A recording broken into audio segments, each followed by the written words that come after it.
What is going on, YouTube familia? Welcome back to the channel. If you're new around these parts, hello, hi, thank you so much for clicking. My name is Anna, and on this channel we budget, plan, and we might be a little bit obsessed with stickers. So if that sounds like you already know, go ahead and do a little tap dance number on that subscribe button for me. Like, just put on those shiny black shoes, tippity tap tap tap on that subscribe button, and while you're at it, just do a little like heel toe on the notification bell so that you're notified every time I upload new content. Y'all, I literally rack my brain figuring out what new way I can ask you to subscribe. Like, that's where we're at. So anyways, you guys, today I'm doing a memory plan with me.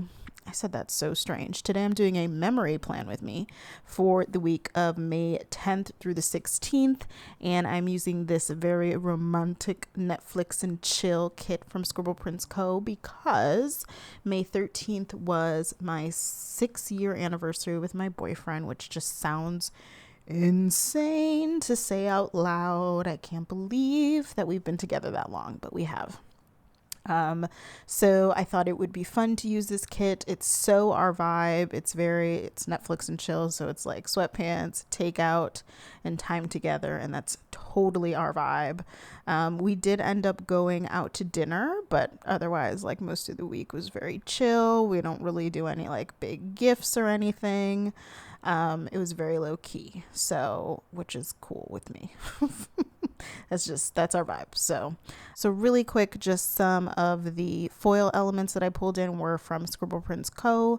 Pretty much all of them except the May script, which was from Letters to Apollo. All of the shops that I use in this video will be linked down below for you guys. And again, if you have any questions on the stickers, just go ahead and drop them in the comments below. But since we are celebrating my milestone in my relationship, I thought, why not answer some finance questions? And these are questions that you can really ask of someone. So I saw Asia, Cierra Budgets, and Tinesha from Fun and Budget with Tinesha. I think she might have changed her name. I'm going to have to look. If it's not what I just said, I'll put it in right now. But they did a video together asking these questions of each other. And I just thought it was so insightful and so interesting to hear their backgrounds with money, and kind of their relationship with money and what's influenced that and things like that. And I think that if you've never really had this conversation with yourself, it's hard for you to address issues if you have them with money management. So I thought it would be just a great thing to put out there for people to either, you can totally do your own video if you have a YouTube channel, or you can just have these conversations with yourself, with friends, with family, maybe friends or family who are trying to be better with their money. This might be good questions to ask them. Obviously with a partner, anyone you're getting serious with or going to marry or all that good stuff, definitely great questions to ask to get to know someone's relationship with money, which at the end of the day, affects how they manage their money. So I think it's so important. I think it needs to be talked about so much more, but I think that in general about finances and money, it's not talked about enough. And then people wonder why we have so many issues with managing money. Well, because it isn't talked about. We kind of just feel our way around. We enter adulthood and we're like, okay, so this is like what we're supposed to do, right? And it's like, no, it's not actually. You should not get yourself into credit card debt that has like a 25% interest rate on it. That's a thing you should not do. So the way that Asia and Tinesha did it is they did 10 questions on Asia's channel and then did 10 questions on Tanisha's channel. So I'll be sure to link both videos in the description box for you guys so you guys can go and check them out. Definitely go and show both of those ladies some love. They're awesome. So go love on them. Tell them I sent you. But I'm going to go ahead. I doubt I'm going to get through all like I think there's 20 questions total in between the two videos. So I'm going to do 10 now. And if you guys like it, I might do a part 2. So let me know down below if you guys want me to answer some more of these questions probably in the next Plan With Me, because I don't think I have any topics planned for that one. So let's get started. Question number 1. What scares you about money? Oh, y'all. So what scares me the most about money is not having it. I don't know how to explain it. It's the idea of not being able to keep a roof over our head or have food to eat. I've been very blessed and very lucky that I didn't experience that as a child, but I was certainly around to see it happen to other people. You guys, most of you who are returners to the channel probably know I'm from the Dominican Republic. I was born there and I came here very, very young to the States, but my parents, we used to go, I would say, probably like high school age or middle school age. I would go almost every summer with my parents to DR, and I would see, children in the streets, in places with nothing to eat, like asking for food, asking for money. And I remember thinking, like, I can't ever let myself be there. Like, how can I avoid being there? So that's probably been the scariest thing to me about money, just not having it or not making enough of it or not being able to make ends meet. Like, that's truly terrifying to me, as I'm sure it is to anyone and everyone. But I would say that's definitely what scares me the most about money. Question number 2 is, what do you wish you knew more about money? Everything. I wish that schools taught about money more often, about finances, about debt, loans, interest rates. I wish that that was talked about more in schools. Honestly, I wish there was like a personal finance in schools. I mean, I don't know, what they're doing in schools now. I doubt they're having personal finance classes, but y'all, I took a personal finance course in college, and that's because I wanted to take it, not because it was required. Forget about high school. Like, there was nothing offered related to that. Unless in college, unless you were like majoring in finance or maybe business, you might have taken one. But you need it regardless of what you major in. And it should start in high school, but everything. I wish I knew more in general about investing, about all those things. Although I will tell y'all that I have a whole conspiracy theory around that, because, we got to keep the poor poor and the rich richer. That's all I'm saying. I have a whole theory around that and why that doesn't exist, because it would be unfortunate for those in power.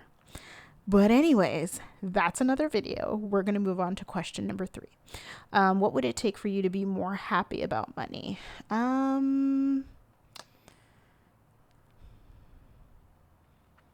don't know. I think in general, probably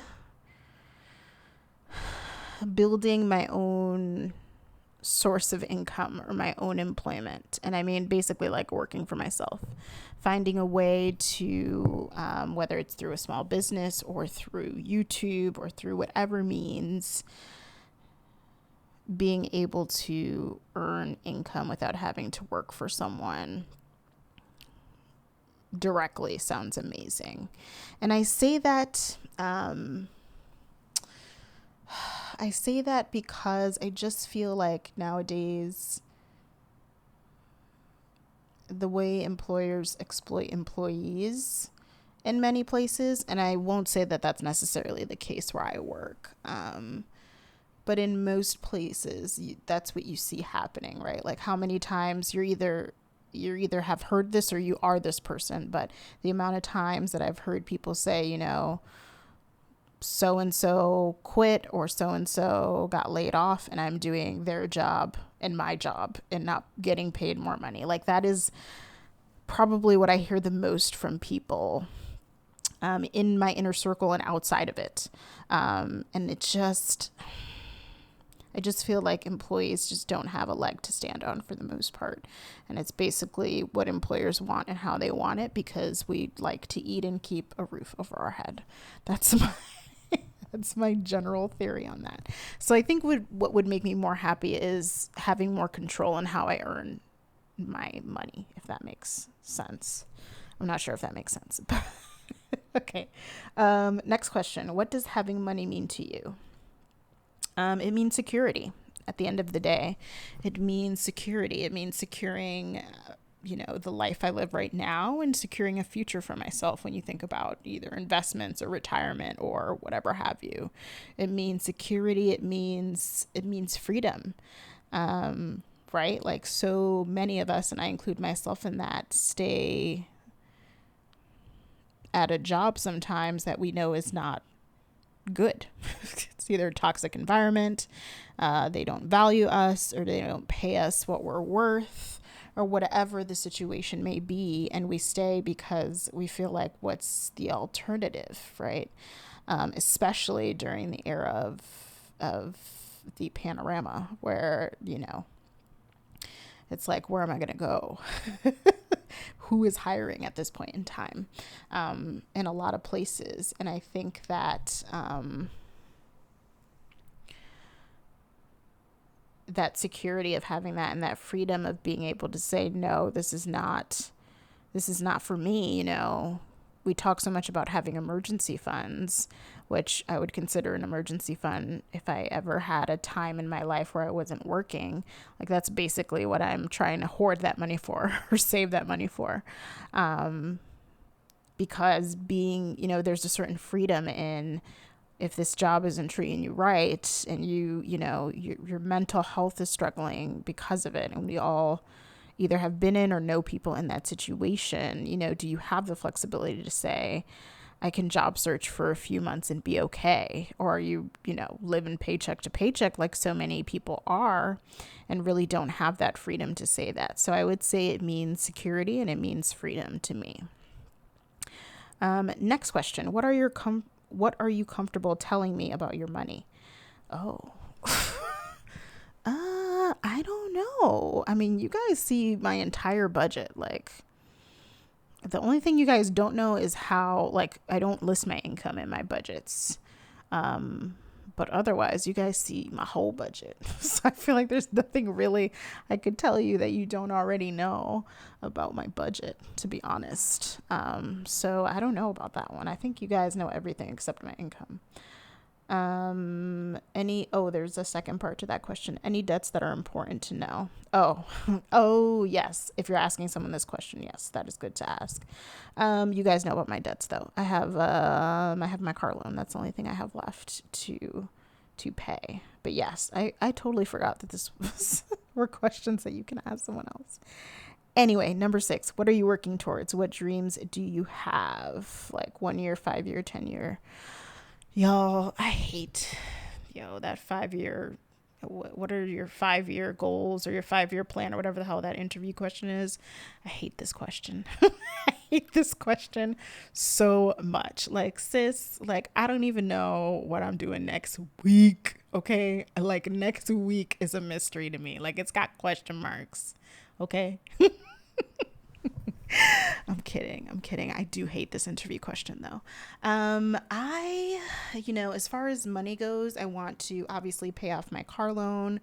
I want to build up my emergency fund. I want to start to invest. Those are my money goals for I don't know, really forever, from 1 year to like 20 years. Those are my goals to build up. And, to get to a place where I feel comfortable, and where I have flexibility and breathing room to do a little bit more of what I love. And I hope to set myself up, to do that in the future, and to have, to retire and live comfortably. You all know the things that we're all fighting for, to be financially independent. I want all that goodness, for sure.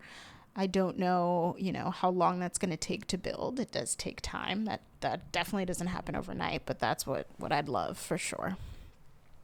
What do you want to leave behind for kids or others? This is a really hard question for me, y'all, because I don't have kids. And I mean, I feel like this really asks, like, what do you want? Kind of, what do you want your legacy to be? But since this is financial, I'm like, I don't know. I don't have kids to leave money behind to. Of course, I could give it to organizations that mean something to me if I don't have kids or family that's close to me. Yeah. So I guess that's probably what I do. Obviously, if I have kids, I would leave it for my kids. Whatever it is that I can leave for them. But hopefully it's something good, some good stuff. But yeah. Yeah, that's a good one. I don't even know if I know the answer to that. The next question is, do you expect to get any inheritance from your family? Oh, absolutely not. That is not happening, y'all. Nope. That is a no. It's a no. Next question. What would you want to happen to your money if you die? I'd want it to go to my family. So, I mean, if it was like unexpected, my parents. But if not, probably to my nephew or something like that. Again, if I didn't have kids. And then the last question is, do you expect to support your parents or other loved ones in the future? Oh, y'all. This is actually a really good question. I don't really financially support my parents. I mean, sometimes I'll like help out when I can, but I definitely don't financially support them. But do I expect to support them in general? Yes, I'm very much a caretaker for my parents in many ways, and it's tricky. I mean, they've never asked me to be that, but I just feel the responsibility to be that. And different people think different things about that, but no, I don't expect to support them financially. I don't really expect to support anyone financially other than my children. Like, that's it. If I have children, that's the only people or beings that I would consider supporting financially. Otherwise, nah. It's a no. It's another no. All right, y'all, that is it. Well, at least those are the first 10 questions. I think I'm going to save the other 10 for next video if you guys are interested in the other 10. But I think it's fun. I like talking about finances because I have a whole budgeting channel, but hopefully you guys enjoyed that. We still have some time here. I'm going to go ahead and write out. I used this silver gel pen because I want it to be cute. I thought it was being cute. And I love the color, especially how it goes so well with the spread. But I wish it was just a little bit more fine tip. Like, that was not my fave thing. This is also not my fave spread, to be honest. I do love, like, the kit, obviously, and all that stuff. But I don't know. We're our own worst critic. So hopefully you guys like it and enjoy it. But I did want to, as I write out the plans, I just wanted to thank you all so much for the love on my June monthly budget video. If you guys missed it, I will link it up in the cards and in the description box for you guys. I got so much love on that video. You guys, I contemplated, like, I was going to edit out so much of my, like, rant page about In the Heights because I'm like, girl, no one cares. And you guys are so sweet. Like, seriously, so freaking sweet about it. Some of you even went and watched the trailer, which, like, oh my God, like, you are the best humans in life. I'm just saying. So I'm glad some of you saw the trailer and enjoyed it. I'm so excited. To see it. And yeah, thank you so much for the love on that video. I really, really appreciate it. I did hop on IG today, which is Friday. Today's Friday. Y'all see how lost I am? It's time for me to go to bed. It is 9:50. Yo. PM. It's time for me to go to bed, y'all. But I did hop on IG and just thank you all because we did reach 850 subscribers and we're still growing. Thanks in such large part to my other creators here on the platform for sharing to their subscribers and their base and their followers, you know, my videos and shout outs. Like, thank you so, so much, you guys. I am just constantly just floored by the amazingness of this community. But here I am flipping through the remainder. I hope you guys enjoyed this video. If you did, don't forget to give it a big thumbs up, as it really does help support the channel. And I will see you guys real soon.